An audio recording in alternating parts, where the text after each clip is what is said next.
ശ്രീ പണിക്കർ, താങ്കൾ നേരത്തെ പറഞ്ഞു എന്താണ് ഇപ്പോൾ അവിവാഹിതരായ ആളുകൾ ആ പെൻഷനും പിന്നീട് വിധവാ പെൻഷൻ വാങ്ങുന്നവർ. ഞാൻ മനസ്സിലാക്കുന്നത് അവിവാഹിത പെൻഷനും വിധവാ പെൻഷനും ഒരുമിച്ച് വാങ്ങുന്നവരുണ്ടെന്നാണ്.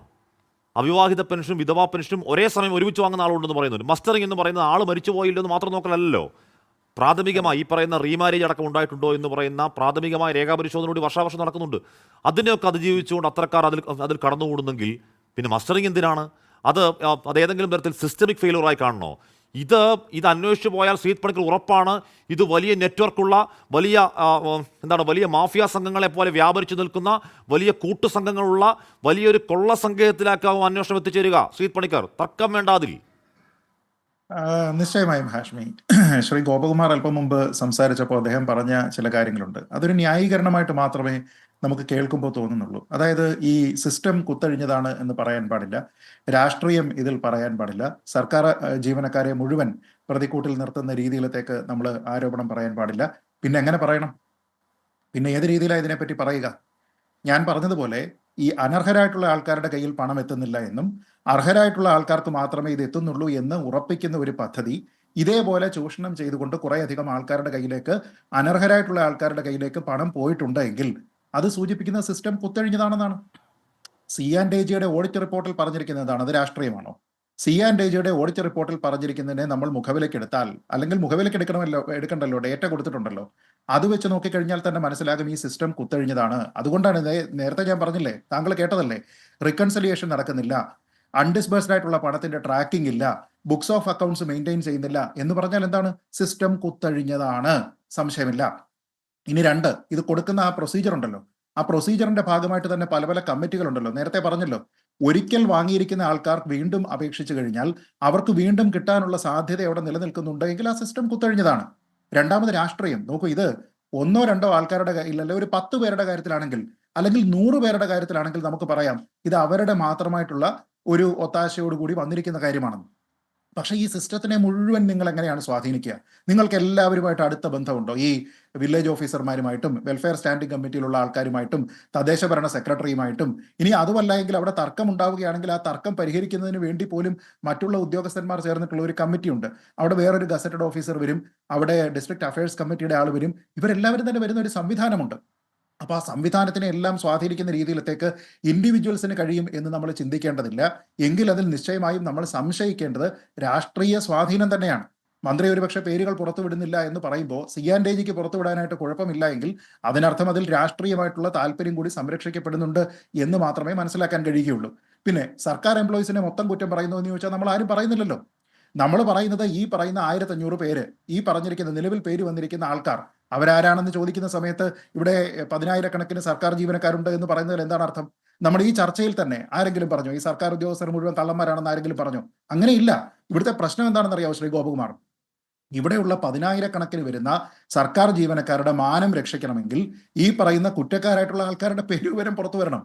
ഇല്ലെങ്കിൽ എല്ലാ ആൾക്കാരും സംശയത്തിന് നിലനിൽക്കുകയാണ്. അതിൽ നിങ്ങൾക്ക് ആർക്കും പ്രശ്നം കാണുന്നില്ലേ? ഞാൻ പറഞ്ഞത് ഈ നമ്പർ എന്ന് പറയുന്നത് നമ്മൾ ഈ പറയുന്ന 1457 അല്ല.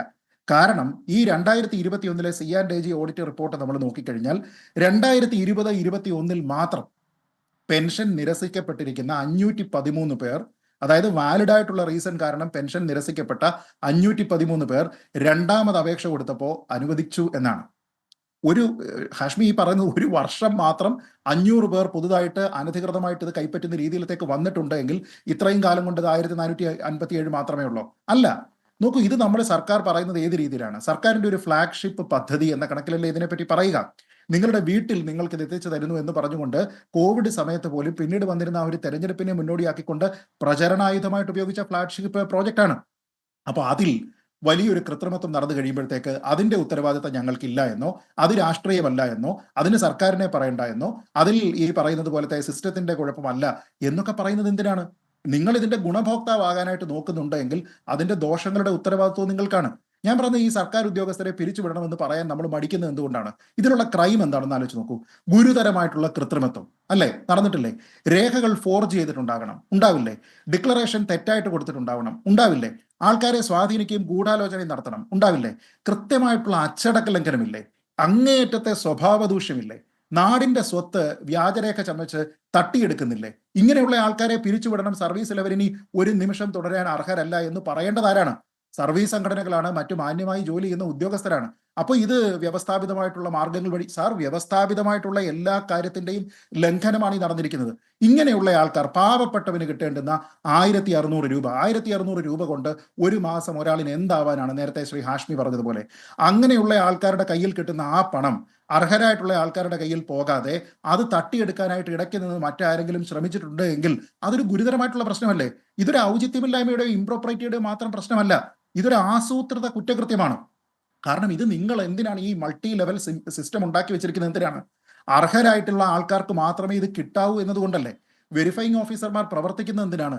അനർഹരായിട്ടുള്ള ആൾക്കാരുടെ അടുത്തേക്ക് പോകരുത് എന്ന്. ഒരു കാര്യം ഞാൻ പറയാം. ഈ ഓഡിറ്റ് റിപ്പോർട്ടിൽ തന്നെ പറഞ്ഞിരിക്കുന്ന ഒരു പ്രധാനപ്പെട്ട ഫൈൻഡിംഗ് ഉണ്ട്. അതായത് ഈ ഫീൽഡിൽ പോയി വെരിഫൈങ് ഓഫീസർമാർ അവരുടെ ജോലി ചെയ്യുന്ന സമയത്ത് നമ്മൾ ഇതുവരെ പറഞ്ഞിരിക്കുന്ന എന്തൊക്കെ എലിജിബിലിറ്റി ക്രൈറ്റീരിയ ആണോ ഉള്ളത് അതിന് എഗെയിൻസ്റ്റ് വിശദമായിട്ടുള്ള റിപ്പോർട്ട് തയ്യാറാക്കി കൊടുക്കണം എന്നാണ് പറയുന്നത്. പക്ഷേ ഈ പല വെരിഫൈങ് ഓഫീസർമാരും ഒരൊറ്റ വാക്കാണ് ഇതിനെഴുതുക: ഒന്നുകിൽ എലിജിബിൾ അല്ലെങ്കിൽ ഇനെലിജിബിൾ. എന്തുകൊണ്ടാണ് എലിജിബിൾ എന്നോ എന്തുകൊണ്ടാണ് ഇനെലിജിബിൾ എന്നോ ഈ പല വെരിഫൈങ് ഓഫീസർമാരും പറയുന്നില്ല എന്നും വിശദമായ റിപ്പോർട്ട് കൊടുക്കണമെന്ന് പറയുന്നത് പാലിക്കപ്പെടുന്നില്ല എന്നും പറഞ്ഞിരിക്കുന്നത് CR ആണ്. അതിനുശേഷം എന്ത് കറക്ഷൻ ഉണ്ടായി? ഞാൻ പറഞ്ഞത് സർക്കാരിന് ഇതിനെപ്പറ്റി അറിയാമായിരുന്നിട്ടും ഈ കാര്യത്തിൽ കറക്ഷന് വേണ്ടിയിട്ട് ശ്രമിക്കാതിരുന്നപ്പോൾ അത് 2 കൊല്ലം കൊണ്ട് നമുക്ക് ഒന്നും ചെയ്യാനായിട്ട് കഴിയില്ല, മറ്റേതാണ് മറിച്ചതാണ് എന്ന് പറഞ്ഞ് നമ്മൾ എന്തിനാണ് ഈ കാരണം കണ്ടെത്തുന്നത്? ഇങ്ങനെയുള്ള ഉദ്യോഗസ്ഥരോടൊപ്പം പ്രവർത്തിക്കാൻ ഞങ്ങൾക്ക് ബുദ്ധിമുട്ടുണ്ട്. കാരണം ഞങ്ങൾ ആത്മാഭിമാനമുള്ള ആൾക്കാരാണ്, ഞങ്ങൾ സർവീസ് മൈൻഡഡ് ആയിട്ടുള്ള ആൾക്കാരാണ്, ഞങ്ങളിവിടെ സേവനം നൽകാൻ ഉദ്ദേശിക്കുന്ന ഈ നാട്ടിലെ പാവപ്പെട്ട മനുഷ്യർക്കാണ് എന്നല്ലേ ഇവർ പറയുന്നതായിട്ട് നമ്മൾ പ്രതീക്ഷിക്കുക. അപ്പോൾ ആ സമയത്ത് പല കാവിയറ്റുകൾ കൊണ്ടുവരുന്നത് എന്തിനാണ്?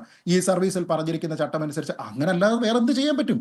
ഞാൻ പറഞ്ഞത് നേരത്തെ ശ്രീ ഹാഷ്മി പറഞ്ഞതുപോലെ ഒരു സ്റ്റേറ്റ്മെന്റ് ആണ് ഇവിടെ വേണ്ടത്. ഞങ്ങൾ ഇവരോടൊപ്പം അല്ല എന്നുള്ള ഒരു സ്റ്റേറ്റ്മെന്റ് ആണ് വേണ്ടത്. ആ സ്റ്റേറ്റ്മെന്റ് വരുന്ന സമയത്ത് നമ്മൾ ചട്ടം നോക്കിയിട്ടാണോ നമ്മൾ ഇത് ചെയ്യുക? നമ്മൾ ഇങ്ങനെ ഒരു മോശമായിട്ടുള്ള ഒരു പ്രവൃത്തി, ഒരാൾ ഒരു സ്വഭാവദൂഷ്യം കാണിക്കുമ്പോൾ നമ്മൾ എന്താ പറയുക? ചട്ടം അനുസരിച്ച് ചെയ്യട്ടെ എന്നല്ല പറയുന്നത്. നമ്മൾ പറയുന്നത് അയാളെ സർവീസിൽ നിന്ന് പിരിച്ചുവിടാനായിട്ടുള്ള കാര്യം നോക്കുക. ഞാനിപ്പോ തന്നെ കുറെ കുറ്റങ്ങൾ പറഞ്ഞില്ലേ? ഇത് ഞാൻ എഴുതി തയ്യാറാക്കി വന്നിട്ട് പറയുന്ന കാര്യങ്ങളല്ലല്ലോ. പെട്ടെന്നൊരു മനുഷ്യന് സാമാന്യ യുക്തിയിൽ ആലോചിച്ചെടുത്താൽ തന്നെ സ്വഭാവദൂഷ്യം ഉൾപ്പെടെയുള്ള ഗൂഢമായിട്ടുള്ള ആലോചനയോടുകൂടി നടത്തിയിരിക്കുന്ന ആസൂത്രിതമായിട്ടുള്ള കുറ്റകൃത്യത്തിന്റെ എല്ലാ സ്വഭാവങ്ങളും പ്രകടിപ്പിച്ചിരിക്കുന്ന നിരവധി ആൾക്കാർ ഇതിൽ ഇൻവോൾവ് ചെയ്തിരിക്കുന്ന ഒരു മാസ് ക്രൈം അല്ലേ? ഒരാൾ ചെയ്തിരിക്കുന്നല്ലോ, ഒരു മാസ് ക്രൈം അവിടെ നടന്നിരിക്കുകയാണ് എങ്കിൽ അത് സിസ്റ്റം ക്ലീൻ ചെയ്യണം. അപ്പൊ അതിന് ഈ നേരത്തെ പറഞ്ഞിരിക്കുന്ന ഉദാഹരണം ഒന്നും തന്നെ അതിന് യുക്തമാണെന്ന് എനിക്ക് തോന്നുന്നില്ല. 10,000 ലിറ്ററിന്റെ ഒരു വാട്ടർ ടാങ്ക് ഉണ്ടെങ്കിൽ അതിൽ ഒരു തുള്ളി വിഷം ചേർന്നിട്ടുണ്ടെങ്കിൽ ആ വെള്ളത്തിനെ പിന്നെ നമ്മൾ സംശയത്തോടു കൂടി മാത്രമേ കാണുകയുള്ളൂ.